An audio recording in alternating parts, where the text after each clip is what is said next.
kita bakal bahas tentang ESA tahun 2023 dan ESA tahun 2024.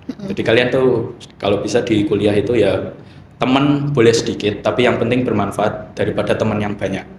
Divisiku, satu proker yang benar-benar menguras banyak tenaga, itu salah satu proker puncak di ESA. Jadi setelah kalian Nilai plus apa atau ya benar nilai plus apa yang kakak dapat setelah kakak bergabung di ESA? Ini udah lulus dari ESA, udah alumni. Apa sih yang kakak rasain gitu? It's podcast time.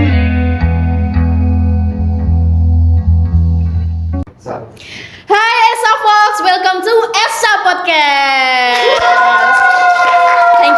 Thank you. Nah, hari ini kita di ESA Podcast kedatangan narasumber yang paling nampol, narasumber yang skripsinya nggak selesai. Nah, canda. Narasumber kali ini adalah narasumber yang menurut aku paling nampol karena beliau adalah salah satu alumni dari ESA tahun 2023. Siapa lagi kalau bukan Kak Ivan. Halo Kak Ivan. Gimana nih kabarnya Kak Ivan? alhamdulillah Baik. luar biasa. Luar biasa baik, alhamdulillah. Gimana skripsinya Kak? 20%. 20%. Oke, nggak apa-apa. Ya. Masih ada waktu ya. Masih banyak panjang. waktu masih panjang, masih ada tahun depan. Jangan sampai tahun depan. jangan sampai amit-amit dah. Tahun ini. Insya Allah Ivan doain juga. teman-teman. Oke. Nah, teman-teman, Kak Ivan ini udah aku jelasin ya tadi di depan. Kak Ivan ini salah satu alumni dari ESA tahun 2023. Beliau adalah bisa aku bilang apa ya? Second centernya di ESA. Ya enggak, Kak? Kok second? Second center. Yang pertama? Ada. Ya dong. Ada lah ya. Ya dong. Oke. Nah, Kak Ivan di sini di podcast kali ini kita bakal bahas tentang ESA tahun 2023 dan ESA tahun 2024. Semangat gak? Semangat harus ya. Kalian juga semangat kan? Semangat gak? Gila. Krunya pada semangat semua. Iya, krunya pada tuh senyum. semangat, pada senyum. Di bawah tekanan sih lebihnya. Nah, oke, kita mulai aja ya, Kak. Ya. Nah, di sini tuh bakal ada sedikit beberapa pembahasan tentang ESA tahun lalu dan juga ESA tahun sekarang. Kita bakal bukan bandingin lah ya, antara compare lah antara ESA sekarang dan ESA yang dulu. Gimana sih kehidupan di ESA sekarang, gimana sih kehidupan di ESA yang dulu. Ini tentunya buat apa ya, istilahnya buat pembelajaran kita semua nih teman-teman. Ya, jadi bukan untuk membandingkan untuk menjelekkan yang satu. Bener banget. Jadi untuk jadikan pelajaran untuk program ESA kedepannya lagi seperti apa. Bener kayak gitu. banget. Oke. Nih kita mulai aja dari gimana sih pengalaman Kak Ivan udah 2 periode ikut di ESA, setia sama ESA. Gimana sih pengalaman Kakak? Ya, alhamdulillah senang banget bisa di ESA itu. Jadi dulu ikut ESA itu cuma iseng aja karena ya kan aku sendiri kan angkatan 2020 itu kan COVID ya. Jadi COVID itu semester 1 sampai 3 itu kan kita pembelajaran full online, nggak ada ke kampus. Jadi kita full Zoom. Nah, setelah semester 4 itu kan sudah mulai nggak ada COVID tuh. Sudah mulai longgar semua. Jadi kita bisa belajar ke kampus kan. Nah, aku tuh pengen cari kegiatan yang di luar kuliahku, jadi kayak pengen ikut organisasi atau apa lah. Dulu aku langsung ke ESA karena mungkin ESA itu ya kelasnya hima itu tidak terlalu ribet seperti di Ormawa atasnya. Ya jangan sebut merek ya. Ya jadi lebih mungkin aku mikirnya itu dulu hima itu lebih simpel program kerjanya, dan orang-orang dan lebih kenal juga karena dari PPI sendiri kan, jadi lebih bisa dekat lagi gitu.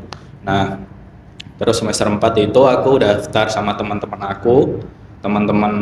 ya teman-temanku Circle ya, Kak? Circle Okay. ya. Kita mainnya circle bos. Oke, ngeri banget ya teman-teman. Gak bercanda. Canda. Jadi, tapi circle-nya harus positif. Ya, circle positif. Ya, sepertinya positif. Sepertinya. Ya, terus ya ada kita berlima deh. Kita berlima. Nah, di sini nih kayak kita berlima daftar, sudah selesai wawancara. Besoknya pengumuman. Ternyata 4 tempat teman-temanku lolos nih. Lolos, wah. Aku belum rezekinya, jadi mungkin jadi belum rezeki, jadi aku nggak keterima. Oke. Nah, terus habis itu aku bingung, ya maksudnya aku mau ngapain lagi gitu, mau daftar tahun depan tapi kayaknya kok kelamaan. Terus itu Januari 2022. Nah, Februari itu ada lowongan buat ikut staff Oke, ESA. Nah, aku aku ikut staff ESA itu. Terus ya udah aku jadi staff sama teman-temanku. Jujur aku kalau misalnya teman-temanku ikut ESA, aku enggak tuh kayak nanti aku main biasa apa gitu Oh, loh. gitu. Jadi aku tetap ngejar mereka aja, nyusul mereka. Terus akhirnya aku jadi staff, teman-temanku mengurus, ya kita ya biasa di organisasi juga jalan lancar, mulus. Terus sampai akhir periode 2022 tiba-tiba kayak aku ditunjuk jadi calon ketua. Itu sebuah kaget juga ya, karena aku sendiri kan bukan dari jajaran pengurus, aku cuma dari jajaran staff. Ya ini bagi yang belum tahu sih ya. Jadi tiba-tiba tuh aku dibilangin sama wakil ketua ESA yang dulu, Van tak calon jadi calon ketua, gelem ya. Padahal aku gak siap apa-apa, aku belum siap visi misi sembarangnya. Terus lawanku siapa, Mbak? Mas Teddy. Oh, Mas Teddy. Ternyata lawanku temanku sendiri, Teddy. Waduh, ya udah oke lah, Mbak, tidak apa-apa, tak ini aja, guys. Akhirnya ya udah kita akhirnya sampai ke kongres itu.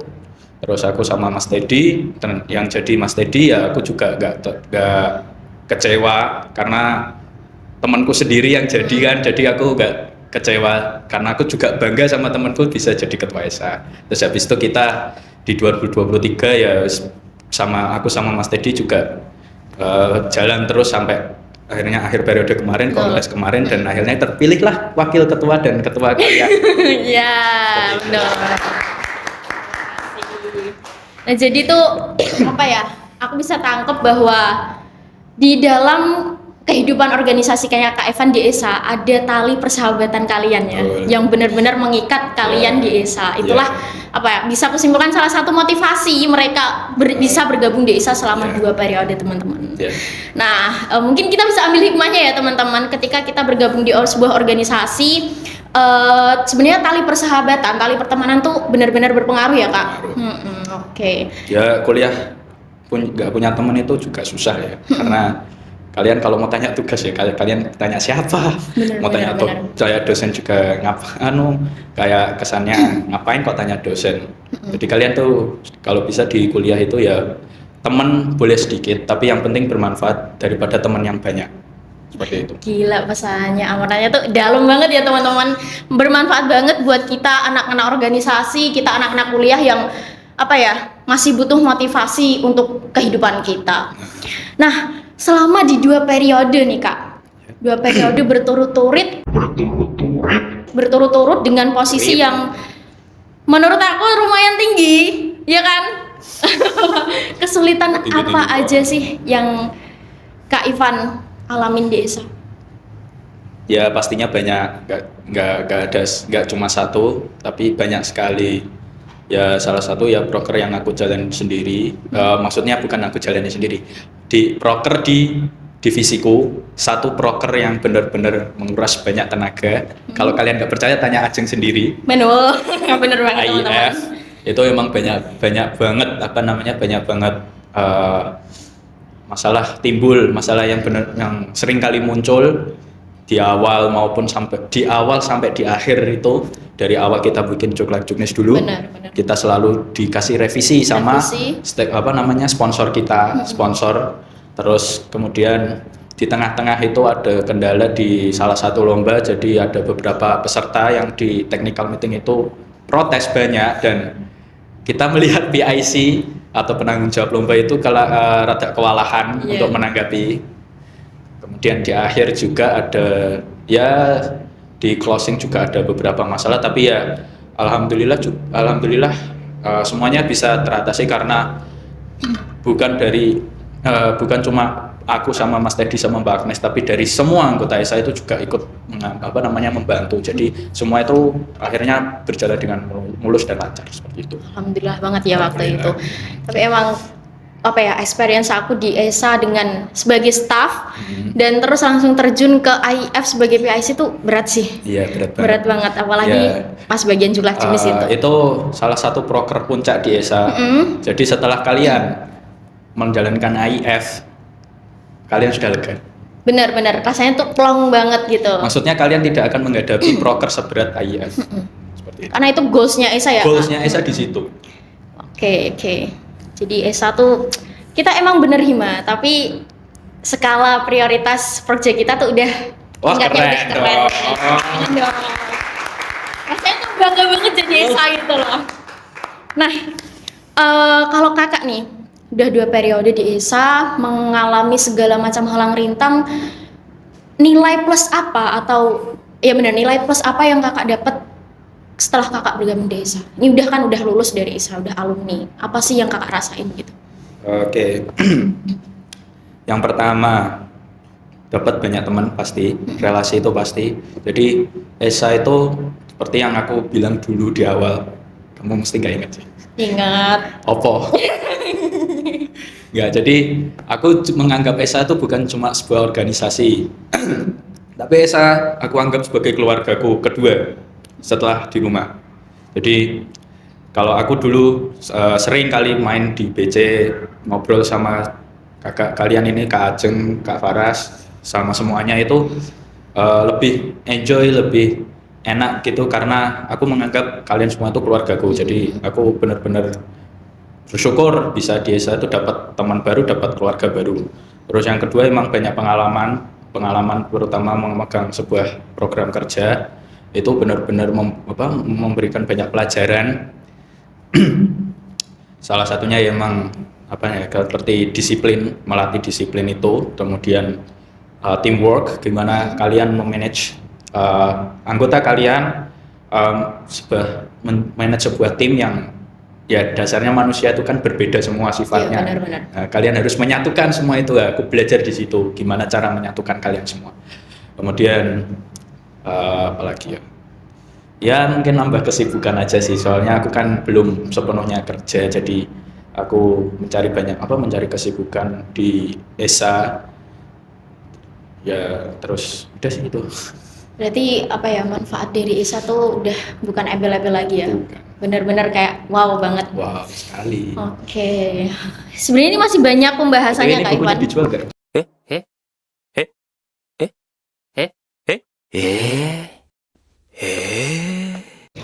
Jatuh.